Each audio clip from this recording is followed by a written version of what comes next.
ভালো সংবাদ হচ্ছে এটা যে আমরা বলছি যে আজকে ইতিহাসের সেরা হামলা চালিয়েছে ইরান। মানে এ যাবৎকালীন ইসরায়েলে গত কয়েক যুগ যাবৎ যতগুলো অভিযান হয়েছে সবচেয়ে জোরালো হামলা হয়েছিল এই হামলাটা। আর এই হামলার মধ্যে ইসরায়েলের সামরিক গোয়েন্দা অধিদপ্তর আমান, ইসরায়েলের সামরিক, বাংলাদেশে যেমন ডিজিএফআই আছে, ইসরায়েলের হচ্ছে আমান, এবং মোসাদের যে সদর দপ্তর, যে মোসাদ মানে ইরানকে বলেন ফিলিস্তিনকে বলেন আজকের জায়গাতে নিয়ে আসছে, বা আজকে যে ইরানের বিপরীতে ইসরায়েলের এই সফলতা, এর পেছনে সবচেয়ে বড় ভূমিকা কিন্তু এই মোসাদই রাখছে।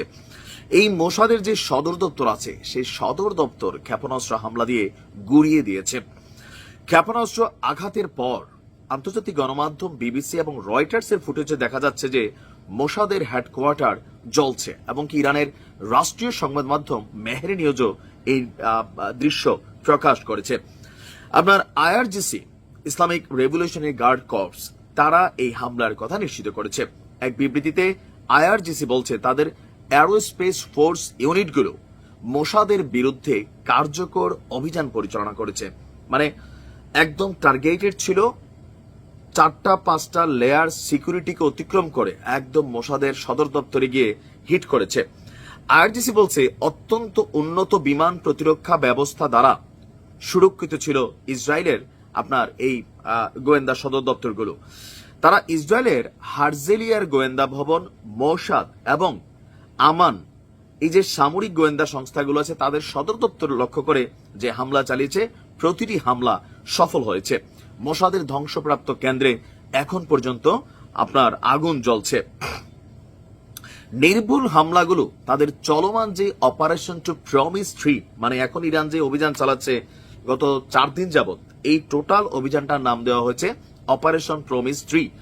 তো এর অংশ এই পাল্টা হামলা লক্ষ্য ছিল ইরানের শহর এবং অবকাঠামোগুলোতে ইসরায়েলের সাম্প্রতিক হামলার প্রতিশোধ হিসাবে দখলদারিত্বদেরকে সুনির্দিষ্ট এবং বেদনাদায়ক আঘাত করা।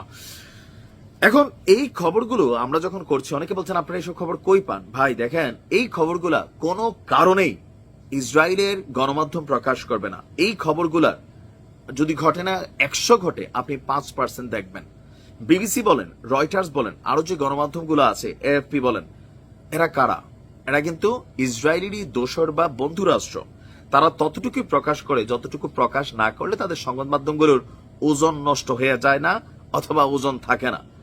ইতিমধ্যেই আপনার আন্তর্জাতিক গণমাধ্যম এবং দেশীয় গণমাধ্যমগুলোকে কড়াকড়ি নির্দেশনা দেওয়া হয়েছে ইসরায়েলের পক্ষ থেকে। কেন? আভ্যন্তরীণ ক্ষয়ক্ষতির হিসাব কোনোভাবেই যেন প্রকাশিত না হয়, এবং আন্তর্জাতিক গণমাধ্যমগুলোর সাথে এই ক্ষয়ক্ষতির কোন রকম তথ্য উপাত্ত যেন শেয়ার করা না হয়। ইনশাআল্লাহ বড় কিছু ঘটবে, এই মোসাদকে বালি করে দেওয়া হোক। কথায় আছে বিপদে বন্ধুর পরিচয়। আর যে লড়াই এই মুহূর্তে মধ্যপ্রাচ্যে চলছে ইরান বনাম ইসরায়েলের মধ্যে, বেসিক্যালি এটা ইরান ইসরায়েলের যুদ্ধ না। ইসরায়েলের পেছনে পশ্চিমা সকল কি বলা হয় নেকড়েরা, তারা কিন্তু অবস্থান করছে। আমেরিকা সর্বোচ্চ সাপোর্ট করছে। জার্মানি ইসরায়েলের সুরক্ষার জন্য অত্যাধুনিক প্রযুক্তির আকাশ প্রতিরক্ষা সিস্টেম পাঠাচ্ছে, এমনকি ইরানের বিরুদ্ধে সার্বিক সহযোগিতা দেওয়ার জন্য ঘোষণা করেছে। ইউরোপীয় ইউনিয়ন ইসরায়েলের পাশে দাঁড়িয়েছে। ইরানের পাশে কে? পাকিস্তান অলরেডি ডরাইল্লা আওয়াজে পাকিস্তান তারা তাদের সীমান্ত বন্ধ করে দিছে। ইরানে পরমাণু হামলা চালালে ইসরায়েল পাল্টা হামলা চালাবে পাকিস্তানের বক্তব্য থেকে পাকিস্তানের প্রতিরক্ষা মন্ত্রী সইরা গেছে। সৌদির যুবরাজ শুধুমাত্র বক্তব্যের মধ্যেই সীমাবদ্ধ। বাট ইরান যাদের উপর ভরসা করে এই যুদ্ধটা করছে, চীন এবং রাশিয়া, তারা কিন্তু বেইমানি করছে না। তথ্যপত্র তাই বলছে। দর্শক, ইরান ইসরায়েল সংঘাতে গেল দ্বিতীয় দিনই নাম জড়িয়েছিল যে রাশিয়া এবং চীন ইরানকে মেশিনারিজ দিচ্ছে, আর সেই অভিযোগকে এবার বাস্তবে প্রমাণ করে দিল আন্তর্জাতিক গণমাধ্যমগুলো। বলা হচ্ছে যে গোপনে ইরানকে অস্ত্র দিচ্ছে চীন। ইরানের রাজধানী তেহরানে গতকালকে বেইজিং এর একটি কার্গো বিমান নেমেছে, আর সেই কার্গো বিমানটি নামার পর থেকেই শুরু হয়েছে জল্পনা কল্পনা।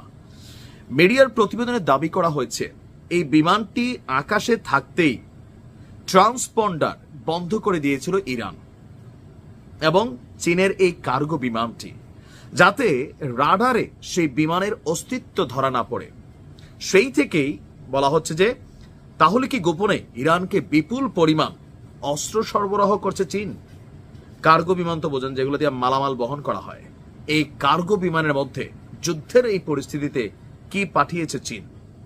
নির্ভরযোগ্য সূত্র না থাকলেও বিভিন্ন গণমাধ্যমগুলো বলছে যে এভাবে ট্রান্সপন্ডার বন্ধ করে ওই বিমানের অবতরণের ঘটনা কোনো সাধারণ ঘটনা নয়, গোপন কোনো অভিযানের দিকেই ইঙ্গিত করে বলে জানিয়েছে গণমাধ্যমগুলো। আর সকলেরই জানা ইরানের সঙ্গে চীনের সামরিক এবং কৌশলগত সম্পর্ক রয়েছে। ইসরায়েলি গণমাধ্যমগুলো বলছে তাই ওই বিমানে সামরিক অস্ত্র অথবা নিষিদ্ধ কোনো পণ্য থাকতে পারে, যদিও এই খবরটি নিয়ে চীন এখন পর্যন্ত মুখ খুলছে না। এরই মধ্যে ইরানকে কন্টিনিউ হুমকি দিয়ে যাচ্ছে মার্কিন প্রেসিডেন্ট ডোনাল্ড ট্রাম্প। জাতিসংঘ থেকে শুরু করে বিভিন্ন জায়গায় ইরানকে সাইজ করার জন্য নানান ধরনের সিদ্ধান্ত নেওয়ার পায়তারা করছে, কিন্তু সেখানেও বাদ সাধছে রাশিয়া এবং চীন। তারা বরাবরই ইরানের পক্ষে তাদের অবস্থান রেখেছে। তারা মনে করবে কেন ভাই? এটা তো সরাসরি যে প্রথম হামলা কে চালাইছে? ইসরায়েল চালাইছে। টার্গেট কাদের কি করছে? সাধারণ কোনো যে একটা পরমাণু স্থাপনা কেন্দ্র নো, রাজধানী তেহরান থেকে শুরু করে বিভিন্ন দেশে বিভিন্ন শহরে ছড়িয়ে ছিটিয়ে থাকা পরমাণু বিজ্ঞানী, বিভিন্ন বাহিনীর প্রধান, তাদেরকে শেষ করে দেওয়া হয়েছে। তো স্বাভাবিকভাবে পুরো ঘটনা গভীরভাবে পর্যবেক্ষণের কথার পাশাপাশি তেহরানের পাশে সর্বাত্মক সহযোগিতা করার ঘোষণা দিয়েছিল চীন। এখন চীন, রাশিয়া, তুরস্ক, পাকিস্তান, সৌদি আরব সহ এই রাষ্ট্রগুলো কথা বললেও আমি বললাম না যে শক্তিশালী ভূমিকায় আছে চীন এবং রাশিয়া। যে ভূমিকাটা আরব রাষ্ট্রগুলো রাখা দরকার, আপনি পাচ্ছেন কারোর কাছ থেকে এরকম বক্তব্য? মুখে মুখে এটা করতে হবে সেটা করতে হবে, কিন্তু পাট ডরাইলে সব। যদি আমি বাচ্চা থাকি, জীবিত থাকাকালীন, আর আমার ইউটিউব চ্যানেল বা ফেসবুক আল্লাহ আমার রাখে, আমি ওই দিন দেখতে চাই যেদিন পাকিস্তান রে ধরছে, এদের কাছে মেশিন আছে ভাই, তুরস্ক রে ধরছে, জর্ডান রে ধরছে, মিশর রে ধরছে, সৌদিরও একাংশে ধরছে। ওই দিন দেখা মরতে চাই যদি গ্রেটার ইজলি কখনো তৈরি হয়ে যায়। ভালো